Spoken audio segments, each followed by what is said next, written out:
오늘 하나님께서 저희들에게 주시는 말씀입니다. 베드로전서 4장 1절에서 6절입니다. 그리스도께서 이미 육체의 고난을 받으셨으니 너희도 같은 마음으로 갑옷을 삼으라. 이는 육체의 고난을 받은 자는 죄를 그쳤음이니 그 후로는 다시 사람의 정욕을 따르지 않고 하나님의 뜻을 따라 육체의 남은 때를 살게 하려 함이라. 너희가 음란과 정욕과 술취함과 방탕과 향락과 무법한 우상 숭배를 하여 이방인의 뜻을 따라 행한 것은 지나간 때로 족하도다. 이러므로 너희가 그들과 함께 그런 극한 방탕에 다름질하지 아니하는 것을 그들이 이상히 여겨 비방하나 그들이 산자와 죽은 자를 심판하기로 예비하신 이에게 사실대로 고하리라. 이를 위하여 죽은 자들에게는 복음이 전파되었으니 이는 육체로는 사람으로 심판을 받으나 영으로는 하나님을 따라 살게 하려 함이라. 아멘. 오늘도 말씀 가운데 말씀이 저와 여러분의 심령에 뿌려지고 새겨지는 은혜 간구드립니다. 말씀의 은혜를 꼭 사모하시고 붙드시기 바랍니다. 오늘도 살아계신 하나님께서 이 말씀을 저희들에게 주십니다. 아멘으로 받는 은혜를 간구합니다. 사도 베드로는 계속해서 예수님의 고난에 집중하고 있습니다. 참 이상하리만큼 베드로 전서는 고난의 주제가 많습니다. 예수님의 고난에 다시 이렇게 집중하는 이유는 크게 두 가지가 있는데요. 첫 번째는 현재 그 고난 중에 있는 성도들을 위로하기 위함입니다. 베드로전서를 받고 있었던 성도들이 살았던 그 갑바도기아 같은 곳에 아직까지도 이 핍박의 흔적을 찾아볼 수 있는데요. 지금에도 이런 곳이 있습니다. 지하 20층 땅굴이 현존합니다. 여러분, 지하 20층 땅굴. 당시에 성도들의 고난이 핍박이 얼마나 심했는지 알 수 있는 단서죠. 사도 베드로가 예수님의 고난을 계속해서 강조하는 또 다른 이유는 죄에 대해서 말씀하기 위함입니다. 예수님의 고난과 우리의 죄에 대한 직접적인 연관성, 우리의 삶에 어떤 연관이 있는지, 어떤 결과가 일어나야 되는지 아주 집요하게 설명하고 있습니다. 1절을 먼저 보시면 이렇게 되어 있죠. 그리스도께서 이미 육체의 고난을 받으셨으니 너희도 같은 마음으로 갑옷을 삼으라. 이는 육체의 고난을 받은 자는 죄를 그쳤음이니.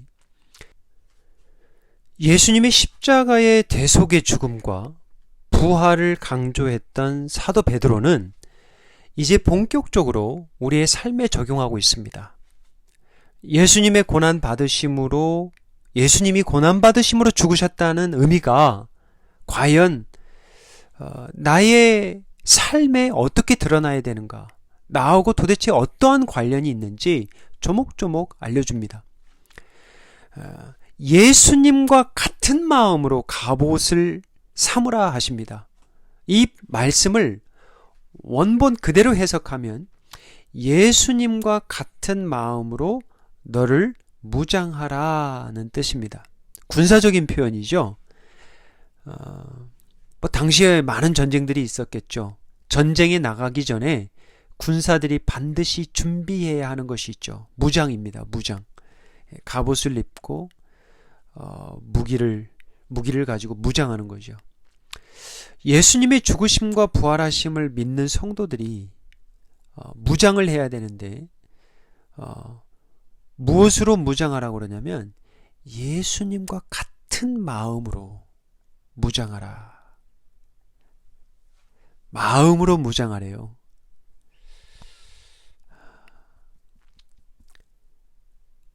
우리가 넋놓고 살지 말라는 것이죠. 예수님이 나의 죄를 사하해 주셨기 때문에 이제 나는 죄를 지어도 짓지 않아도 어차피 구원받을 것인데 라고 생각해서는 절대 금물입니다. 1절 하반절에 이렇게 말씀하시잖아요.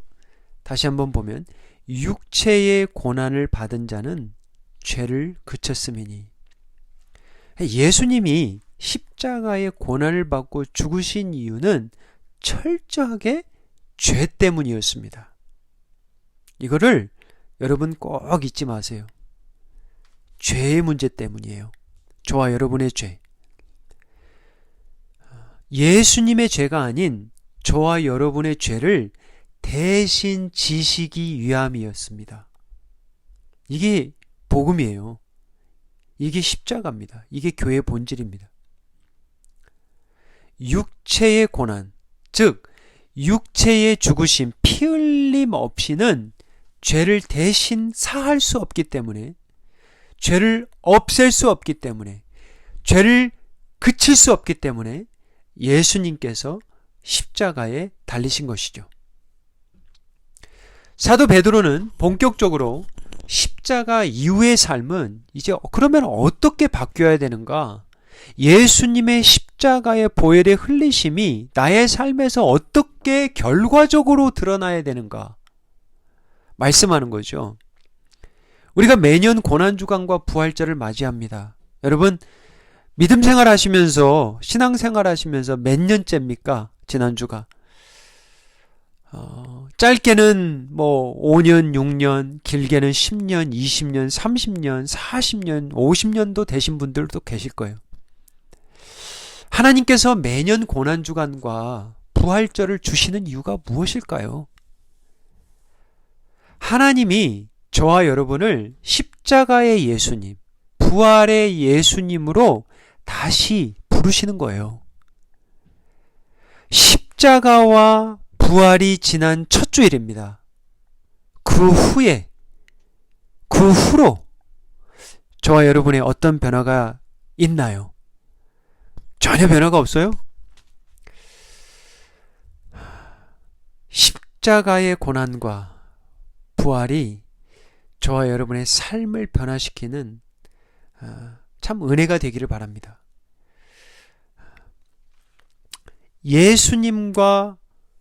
예수님의 고난과 부활 그 후에 우리의 삶은 어떻게 변해야 될지, 자, 오늘 세 가지로 알려드릴게요. 첫 번째, 남은 때를 하나님의 뜻에 따라 살라 하십니다. 이제 부활절이 지난 우리들의 생각이 남은 때를 하나님의 뜻에 따라 어떻게 살까 이렇게 한번 고민해야 된다는 거죠. 자, 2절입니다. 그 후로는, 그죠? 그 후로는 다시 사람의 정욕을 따르지 않고 하나님의 뜻을 따라 육체의 남은 때를 살게 하려 함이라. 그 후로는, 영어로는 as a result, 예수 그리스도가 우리의 죄 때문에 죽으심으로 말미암아 그 결과로 죄를 그치시게 하셨는데, 그 이후로 그러면 우리에게 어떠한 은혜가 임해야 되냐면, 사람의 정욕을 다시 따르지 않고 하나님의 뜻을 따라 육체의 남은 때를 살게 하려 함이라, 이거죠. 부활주의를 지난 우리가 다시 한번 고민하고 또 고민해야 되는 게, 이제 내가 남은 때를 어떻게 하면 하나님의 뜻에 따라 살아갈까 고민하라는 거예요. 기도하라는 거예요. 사람의 정욕을 따르지 않고와 하나님의 뜻을 따라, 이게 지금 상반되는 구절이죠. 사람의 정욕이 뭘까요? 요한 1서 말씀으로 우리가 쉽게 정리할 수 있는데, 요한 1서 2장 16절 17절입니다. 이는 세상에 있는 모든 것이 육신의 정욕, 안목의 정욕, 이생의 자랑이니 다 아버지께로부터 온 것이 아니요 세상으로부터 온 것이라. 이 세상도 그 정욕도 지나가되 오직 하나님의 뜻을 행하는 자는 영원히 거하느니라. 그러니까 사람의 정욕을 세 가지로 설명할 수 있는데 사도 요한의 말씀으로 첫 번째는 육신의 정욕이라고 합니다. 이거는 뭐냐면 내가 여전히 주인 왕 노릇하는 거예요. 내 욕구대로 내 느끼는 대로 절제 없이 살아가는 삶입니다. 안목의 정욕이란 눈으로 짓는 모든 죄를 말하는 거예요. 예를 들면 탐심, 탐욕 같은 죄악이죠. 이생의 자랑은 자기를 자랑하는 삶이에요. 이들의 눈과 마음은 그저 이 세상에만 고정되어 있습니다. 어떻게 하면 이 땅에서 잘 먹고 잘 살까? 이거에만 몰두해 있는 거예요. 이들의 모든 삶의 생각은 이게 하나님을 모르는 자들의 특징이죠. 하나님께 영광 돌림은 없습니다. 자기의 의밖에 없는 삶이죠. 이러한 삶이 바로 뭐다? 사람의 정욕이에요. 이게 바로 뭐라고요? 육신의 정욕, 안목의 정욕, 이생의 자랑입니다.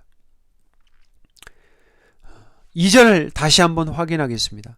십자가 이후의 삶은 다시는 사람의 정욕을 따르지 않고 대신 남은 때를 하나님의 뜻을 따라 살아가는 삶이라. 그 어느 시대보다 노년의 시기가 가장 길 것 같습니다. 유년기 짧잖아요. 유아기도 짧고, 그죠? 요즘은 청소년기가 굉장히 당겨졌잖아요. 그리고 청장년, 그리고 노년 얼마나 길어요. 이제 100세 시대에 가잖아요. 우리 노년 잘 준비해야 되죠. 건강하다면 적은 일이라도 계속해서 하는 것 오히려 건강에 도움이 될 수 있습니다. 그리고 하나님의 일을 나이 드셔서도 할 수 있다면 얼마나 좋습니까? 봉사를 하든지 주님이 주시는 여러 은사를 통해서 지역을 섬기든지요. 참 귀하죠. 남은 때를 어떻게 하면 행복하게 건강하게 안정적으로 살 수 있을까? 이거 모두 고민하는 거죠. 어디에서 어떻게 은퇴 후에 살 것인가? 많은 사람들이 신중하게 결정합니다. 그런데 아름다운 노년이 그냥 오지 않죠. 지금부터 열심히 살아야죠. 지금부터 우리의 남아있는 모든 때를 어떻게 하면 하나님의 뜻대로 살아가야 할까 고민해야 되겠죠. 20대면 20대로, 30대면 30대로 남아있는 때, 하나님이 주신 때를 하나님이 이 시간을 저에게 주셨는데 어떻게 하면 하나님의 뜻대로 살아갈까? 이거 고민해야 된다는 거죠. 이게 예수 그리스도의 십자가의 고난과 부활을 지난 그 후의 삶이 돼야 된다는 거예요. 다시 나의 그 육신의 정욕, 안목의 정욕, 이생의 자랑으로 돌아가지 말라는 거죠. 말씀하잖아요. 이 세상도 그 정욕도 지나가되 오직 하나님의 뜻을 행하는 자는 영원히 거한다 말씀하셨습니다. 자, 십자가의 고난과 부활 그 후에 내가 어떻게 바뀌어야 되는가? 첫 번째는 남은 때를 하나님의 뜻대로 살아가야 됩니다. 살아야 합니다. 두 번째는 지난 때로 족합니다. 3절입니다. 너희가 음란과 정욕과 술취함과 방탕과 향락과 무법한 우상숭배를 하여 이방인의 뜻을 따라 행한 것은 지나간 때로 족하도다. 사도 베드로가 이제 그 사람의 정욕, 요거를 이제 사람의 정욕 따라 살아가는 삶인지 한 6가지를 그 죄악 리스트를 이렇게 저희들에게 알려줍니다. 쿡쿡 찌르죠, 사실은. 참 말씀을 통해서, 이런 말씀 통해서 저희들이 받아야 됩니다. 참 어찌 보면 부끄러운 과거들인데 이게 성도들이 이렇게 살았다는 거예요. 지금 말씀을 받고 있었던 성도들이, 이게 지금 다른 사람이 얘기하는 게 아니에요. 말씀을 지금 받고 있는 성도들이 이거 너희들 이렇게 살았지 않냐? 그전에 과거에 이렇게 살았지 않냐? 이거 지나간 대로 족하도다. 이거 지나간 대로 충분하다는 거예요. 근데 이거 들춰내거든요. 가리지 않습니다. 첫째는 이 6가지 죄악 리스트, 음란입니다. 음란. 여러분 이게 뭐 무슨 뜻인지 여러분 다 아시잖아요. 성적인 타락을 이야기하는 거죠. 리스트 가운데 가장 첫 번째 두는 이유가 있을 겁니다. 뭐 지금도 마찬가지겠지만 사도 베드로 시대 2000년 전에도 음란했습니다. 그 시대의 문화 자체가 음란해요. 여러분, 건강한 성욕은 참 선한 거예요. 하지만 절제되지 않는 음란은 아주 더럽고 가증한 것입니다. 길거리에서 값싼 사랑이라는 것 맛보고자 돌아다니는 사람들, 예전이나 지금이나 여전히 있습니다. 하룻밤에 그 값싼 저속한 그 순간을 참지 못해 음란의 죄악으로 빠지는 죄악은 2000년 전이나 지금이나 똑같아요. 이런 음란의 죄악들 과거로 족하다는 거예요. 충분하다는 거예요. 두 번째, 정욕입니다. 이거 뭐 정욕 부분은 다시 설명하지 않겠습니다. 세 번째는 술 취함입니다. 술에 취하면 여러분 한 주인을 섬길 수가 없습니다. 모든 것이 흐려집니다. 술이 술을 먹습니다. 그리고 술이 무엇을 먹어요? 사람을 먹어버립니다. 참 불쌍한 거죠. 술 취함이 있는 곳에 늘 죄악이 도사립니다. 저는 술 취한 곳에 사단의 역사가 많다라고 저는 믿습니다. 그게 말씀이고요. 넷째, 방탕입니다. 이 방탕이란 술잔치예요. 주연을 말합니다. 성적으로 난잡함으로 가득한 술 파티를 말하는 거예요. 그 당시에 이방신들의 이 문란한 이 성문화 그리고 술잔치, 이 축제와 관련되어 있는 말씀이에요. 다섯째, 향락입니다. 이게 같은 말씀이에요. 취하고 통제 불가능한 상태를 말하는 거예요. 마지막으로 무법한 우상숭배입니다. 그러니까 그 당시 말씀을 받고 있었던 성도들의 과거적 이야기가 나오는 거예요. 유대인들도 있었겠지만 이교도를 믿었던 이런 헬라인들이 있었을 겁니다. 너희들 전에 우상 신들 섬겼잖아. 그거 과거로 족하다는 거예요. 너희들이 전에 이렇게 살았는데 더 이상 돌아가지 말라는 거예요. 우리 사랑하는 성도님 여러분, 음란, 정욕, 술취함, 방탕, 향락, 우상 숭배 이러한 죄악을 맛보며 즐겨본 자들이라면 여러분 아실 거예요. 이 죄악이 마약과 같아서 중독성이 아주 강해요. 쉽게 빠져나오지 못합니다. 그런데 말씀을 통해서 사도 베드로는 권면합니다. 예수 그리스도의 고난받으심의 의미가 뭔가? 십자가와 부활신앙이라는 게 뭔가? 그냥 예수님 믿고 천국 가는 것만이 아니라는 거죠. 저와 여러분의 삶이 새 창조가 이루어져야 된다는 거예요. 새 창조란 예수님과 연합된 한 몸의 신앙입니다. 그게 새 창조예요. 그래서 예수님의 고난과 예수님의 부활을 통해서 우리가 거듭난 자라면 분명 우리의 삶이 변화되어야 돼요.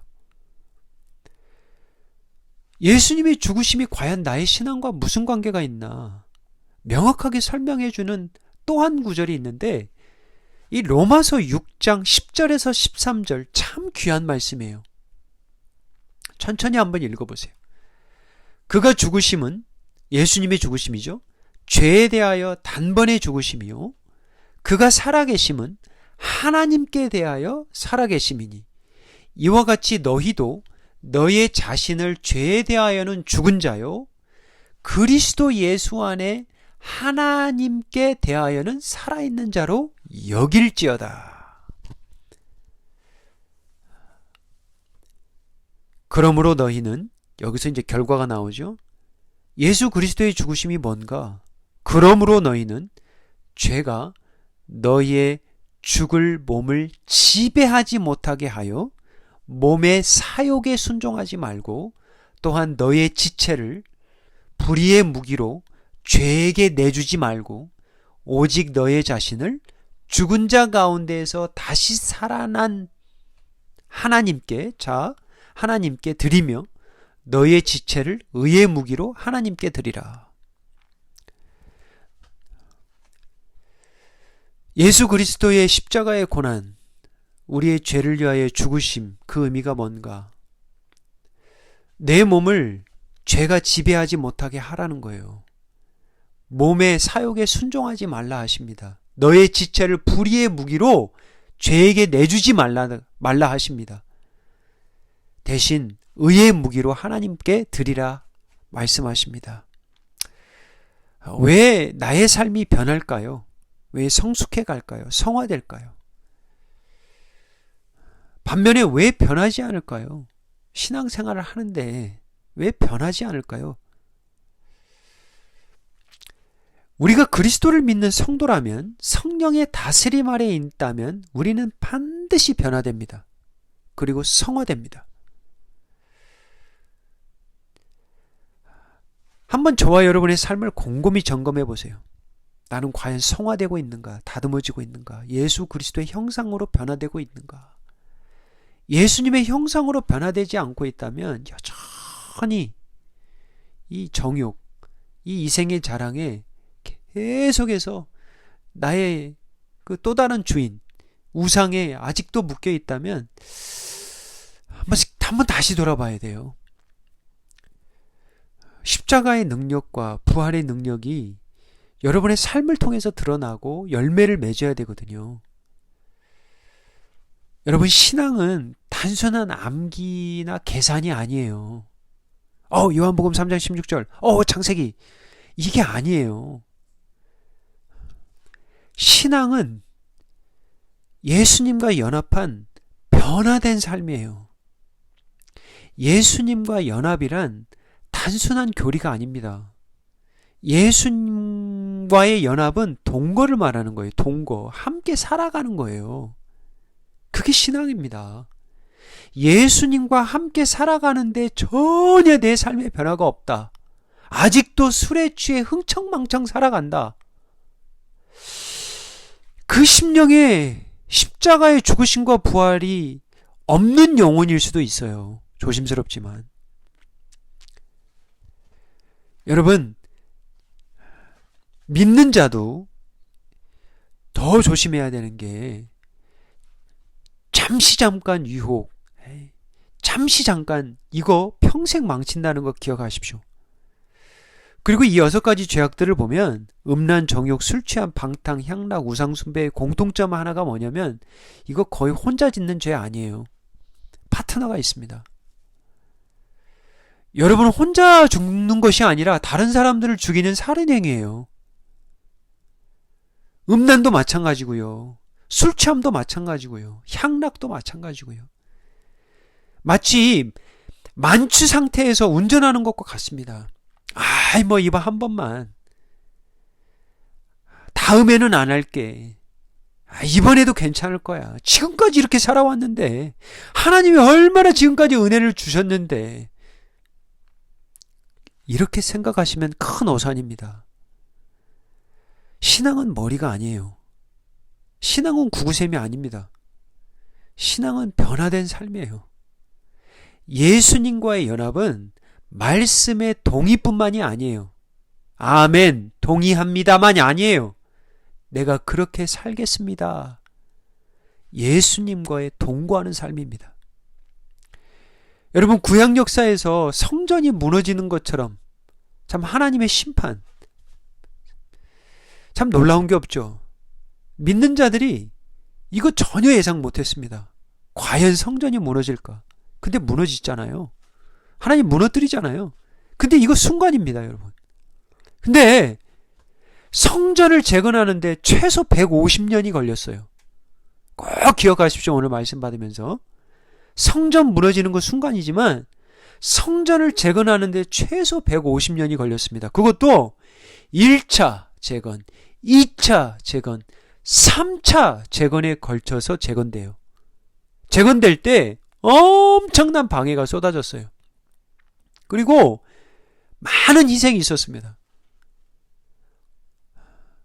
이 죄값을 치러야 했다는 거죠. 은혜는 있죠. 하나님이 은혜를 주세요. 그런데 우리가 죄를 간과하지 말아야 될 게 있습니다. 은혜를 헛되이 받지 말아야 될 게 있어요. 하나님이 훈련시키세요. 그래서 저와 여러분은 죄의 전도자가 아닙니다. 더 이상 아니에요. 우리는 죄의 전도자가 아니라 의의 전도자임을 명심하시기 바랍니다. 자, 예수님의 십자가의 고난과 부활 이후에 바뀌어야 될 신앙. 첫째 뭐라고요? 이제 남은 때를 하나님의 뜻에 어떻게 살까? 이거 고민하시고 기도하시고 순종하시고. 두 번째, 이 죄악의 때로 돌아가지 마시고, 그리고 죄를 간과하지 마시고, 마지막으로 십자가와 부활의 신앙을 살려면 비방이 찾아옵니다. 비방 받을 때가 있습니다. 이게 세 번째예요. 4절입니다. 이러므로 너희가 그들과 함께 그런 극한 방탕에 다름질하지 아니하는 것을 그들이 이상히 여겨 비방하나. 이게 무슨 말이냐면 말씀을 받고 있었던 성도들을 막 비방하는 자들이 있었습니다.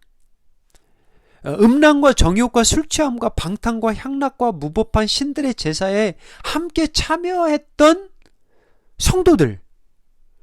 그러니까 지금으로 말하면 저 조집사가, 저 정집사가, 저 국집사가, 저 김장로가, 박권사가, 최목사가, 저렇게 한순간에 어떻게 저렇게 변했지?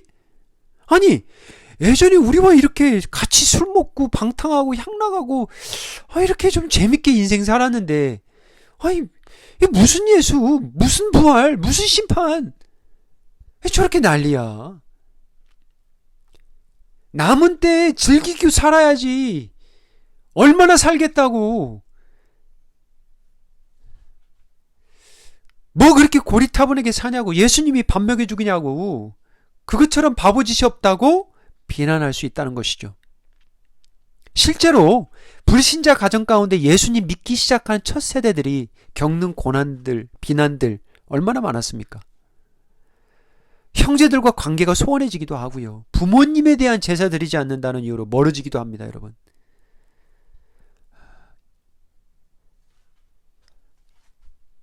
혈육의 연을 막 끊기도 하잖아요.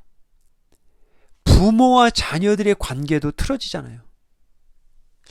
여러분, 오랫동안 술 친구가 이상하게 여기기 시작할 거예요. 연락해도 연락도 안 받고 놀리고 조롱할 수 있다는 거죠. 이런 말씀이에요. 오늘 말씀에도 지금 예수 믿고 변화된 삶을 살아가는 성도들을 향해 이상히 여기고 비난했다. 그 말씀이에요. 오늘 말씀을 보면 그 과거의 삶이 어떤 삶이냐면 극한 방탕의 다름질이다. 이렇게 표현합니다. 극한 방탕의 다름질이라는 표현은 마치 죽음으로 치닫는 미친 급류 속에 의도적으로 뛰어드는 어리석은 행동을 말합니다. 그러니까 예수님 믿고 나면 정신이 드는 거예요. 그 전에 그렇게 재밌고 그 전에 그렇게 즐겼던 것들이 극한 방탕이었음을 알게 돼요. 정신 차려보면. 근데 그때는 몰라. 예수님과 함께 동거하며 살면 이 미치는 대상들이 달라요. 그 전에 그렇게 술에 미쳤다면, 그렇게 노름에 미쳤다면, 그렇게 음란에 미쳤다면, 그렇게 포르노에 미쳤다면, 돈에 미쳤다면, 향락에 미쳤다면, 이제는 어떻게 하면 이러한 것들을 남은 날을 위해서, 남은 날을 주님 위해 살까, 이렇게 진지하게 고민하는 삶으로 바뀌어요.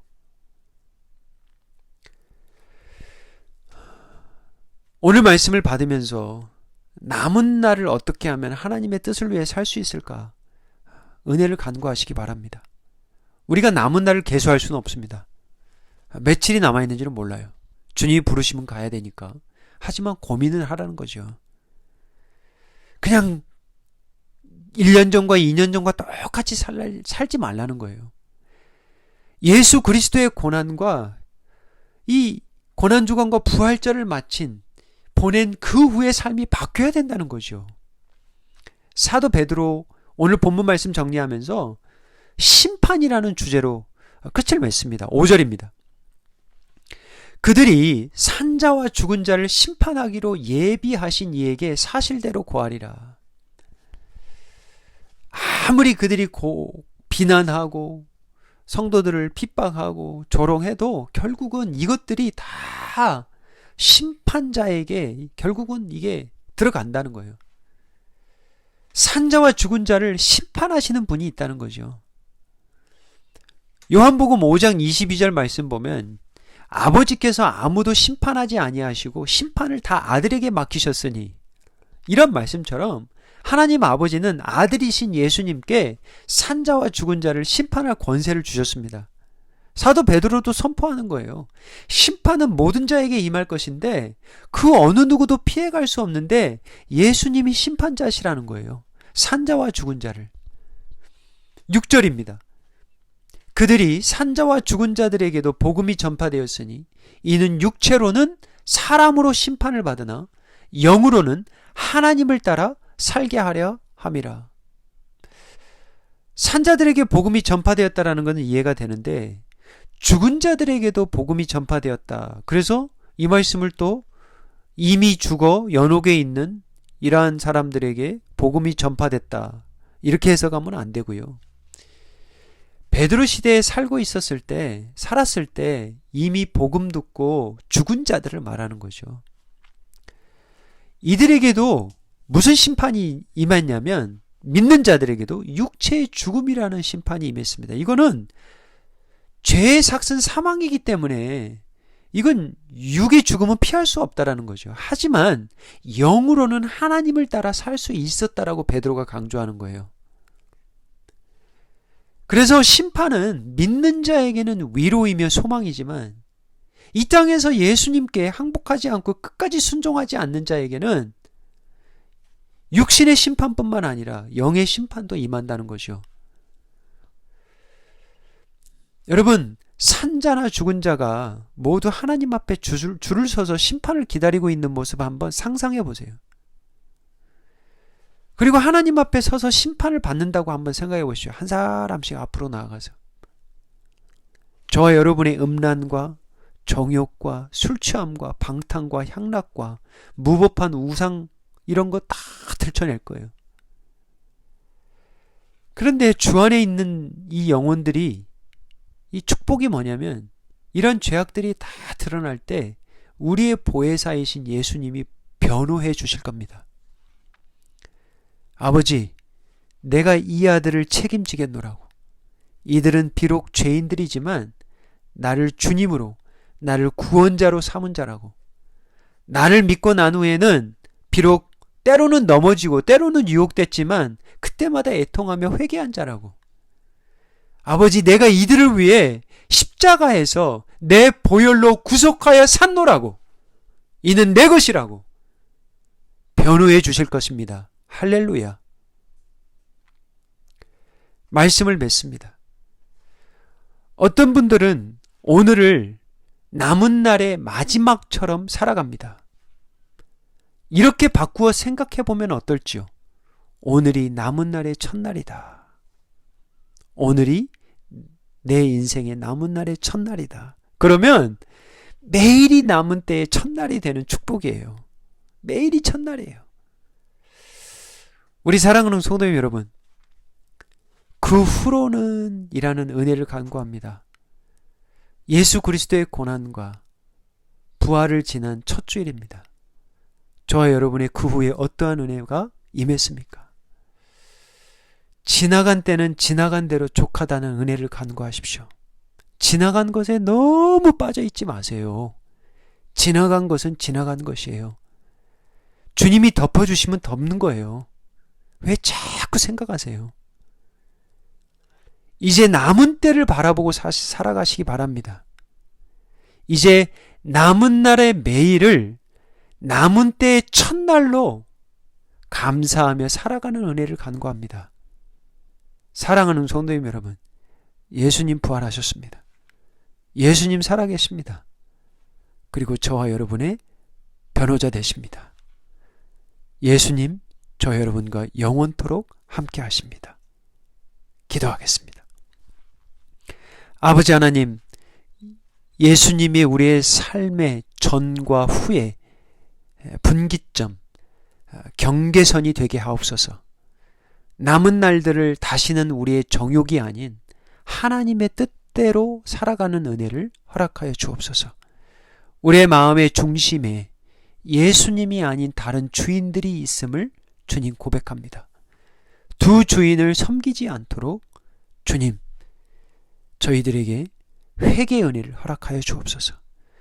우리가 눈으로 주님 만나는 그날까지 주님과 항상 동거하며 살아가게 하옵소서.